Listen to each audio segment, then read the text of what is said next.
happens? We never find out. Why? Because Josh Freeman's an asshole. That's why. But I have suspicions. But my suspicions don't mean shit. So that episode ends. Desert Cantos. Fuck that episode. Here's another good episode here with a twist. Some must sleep. Some must watch while some must sleep. One of those episodes where you got two things happening, where you don't know if it's a dream or reality. Sarah's not able to sleep because she's obsessing about 3 fucking dots again. And we see her, she's at a sleep clinic, pretty much. Where she has this roommate, which is a decent shaped roommate, very nice, hot looking roommate. Woman I probably end up fucking, more likely. Some actress named Michelle Arthur, decent shape and stuff. Who's this woman that's in the sleep clinic or whatever. John sends her there under another alias so she could sleep or whatever to get help. And at the same time, she keeps on having these recurring nightmares of her being kidnapped and tortured, interrogated by the guy that she shot. The actor's name is the character's name is Winston, and the actor's name is Ned Bellamy. Very creepy looking guy. Like if they were gonna get a guy to play a serial killer movie, this is the guy you should get, Ned Bellamy, because very creepy, like like Joe Spinell type of creepy, like like that. And he starts mind fucking her and shit. He dopes her up and stuff like that. We get a sense that maybe he fondled her when she was asleep, or at least in the dream. And it has a twist in the end of it, which I like the twist, even though you can see watching it again, you can see what the twist is and everything. But the first time it caught me off guard. Not much down a secret. Some must watch while some must sleep.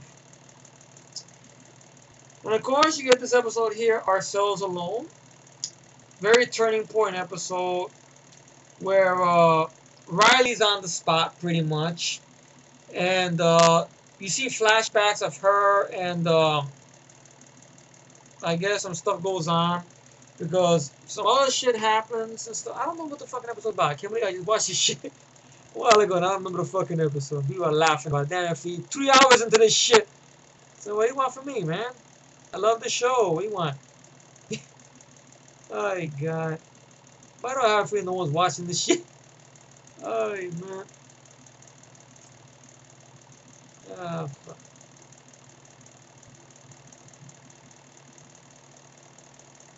Okay, that's the episode. I got the right one.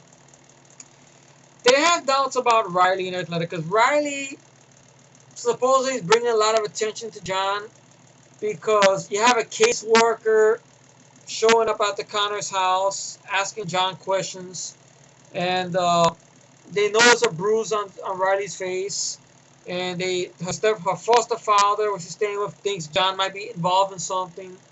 Cameron is starting to malfunction a little bit. You haven't seen there when she's talking to a bird.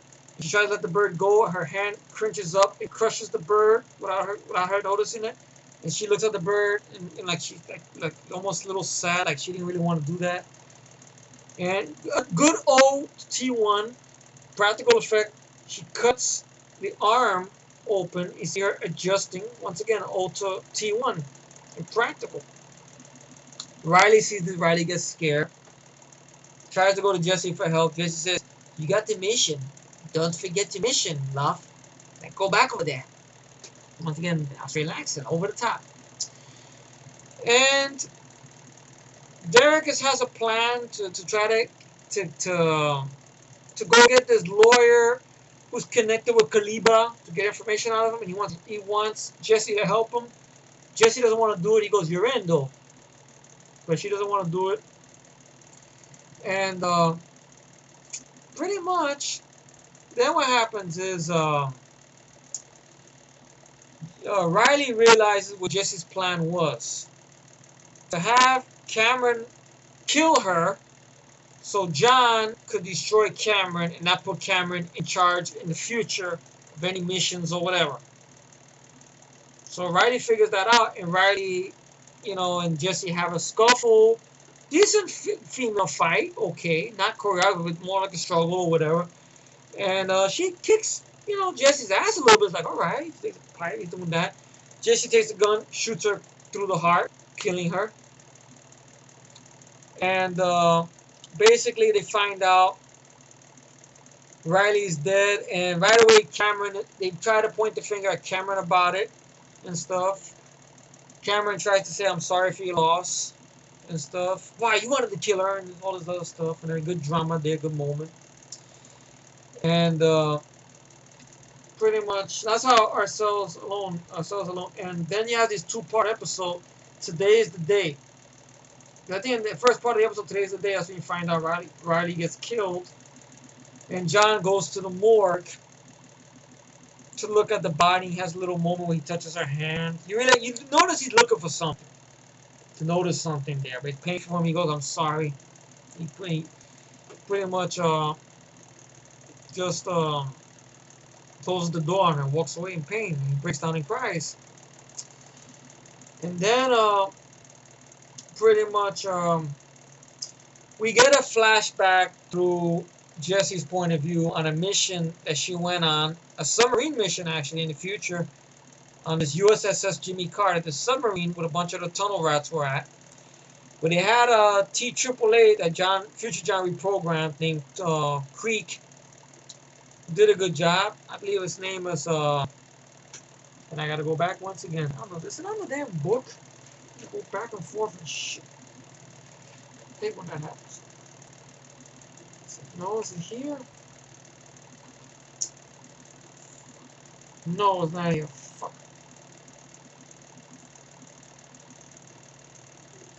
It's Terminator Queek and stuff. Well, they're on a mission to go to this abstraction point to pick up something that John Connor is looking for, future John is looking for. They don't know what it is. Jesse's in charge of the ship. She's in charge with Queek right there, the T-888 that's been reprogrammed. And they make it over there, and they pick up this box or whatever. They don't know what's in the box, but they're under strict orders not to open the box. And of course, one of the men, some asshole named Dietz, being paranoid. Hey, look, we just risked our lives. We gotta see what's in that box. We don't know what it could be. Stand down, sailor. Now you do what you gotta do. Go report to the rations. Okay? Now what's in that box? Even she doesn't know what's in there. But Queek knows, but he's on orders not to say anything by future John. And stuff. So then, pretty much they disobey the orders. Some of the men go down to the cargo bay. They open it up. It's liquid metal. And it kills one of the soldiers that engages her, and another older T2. After he kills, he goes once again an old T-1000, and then hides in the ship, not killing nobody, which that would have been badass. Be like kind of like an alien thing, killing people one by one. But no, it's hiding in the ship. But then you had the paranoia going on with some that beats guy accuses one of the men of being metal and stuff, and then Jesse gets involved in it. And she punches the guy in the face. And actually, the crew members turn on Jesse and start beating Jesse up. Until Queek comes in, the T-888, grabs Dietz and bashes his face right into the metal wall, breaking his face, killing him. And stuff. And so Jesse and him have a talk, where she tries to take Jesse out of command, and Jesse takes a plasma rifle and blows up half his skull, killing the CPU. They sink the sub, and the T-1001 shows up. It says, "Tell Connor we say no," and then disappears. And then they leave off the submarine. The ship implodes down, pretty much, and everything like that. And then it shows later on where Jesse's talking to Cameron.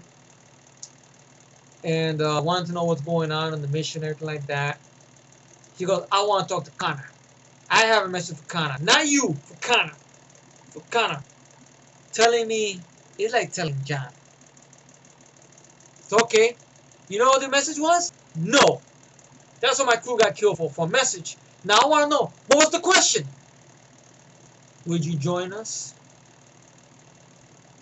And then Jesse looks away in tears, thinking about crew members died, mistrust, all this craziness just to hear and answer the question. So you can understand Jesse being pissed off. And then there's the worst part of it too. I'm sorry for your loss. What are you talking about? Your baby.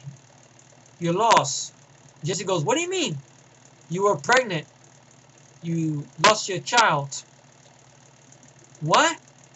She goes, yeah. It must have been during the beating, during the fight with the crew members, or maybe when you imploded down, it might have, when you dipped the submarine down, it might have caused everything. I'm sorry for your loss. And then after you see the anger and the tears run down Jesse's face, so you can see why she went through all this trouble to make sure John in the past doesn't put Cameron in charge. Now, we don't know for sure if Cameron was the one that did this mission behind Future John's back, because pretty much no one sees him. He's out of sight, out of mind. She does everything on John's behalf, and no one questions her or Future John. He's out of sight, out of mind. Granted, if he shows up in sight, maybe he does that because he figures every time he comes in contact with humans, somebody dies. So he's kind of a recluse. He stays away from everybody and stuff, or whatever. There's been a lot of rumors going why he's out of mind, out of sight, out of mind, and stuff. I'm 3 hours into this. Oh my god, I'm almost done though. So that's a good episode there, in which Derek finds out what Jesse did, and they have a great ending there with a beautiful song that plays by Dead Heat Bloom called Messiah and stuff and everything like that. Derek doesn't know pretty much that Jesse was pregnant and stuff, but at least a good climax right there. And that's a 2-part episode. Today is the day, so that's how the second part of the episode ends. And then episode 20 is To the Lighthouse. That's when Sarah pretty much ditches Derek and Cameron because she don't like the way John responds to Cameron, and plus she don't trust Derek no more after what Derek did with Jesse and everything like that. How John almost being hurt or killed or whatever. So she gives them a bullshit location where to meet, where they take a detour and go to this lighthouse where Charlie has started his life over again on his own though. And Dean Winters comes back, and for some reason or another, I don't know how, I don't know why, but now he knows how to fuck with explosives because he plants these landmine marks all over the beach house where he's at to keep him safe from Terminators or whatever. I guess he learned it from Google. I don't know how, but he got it.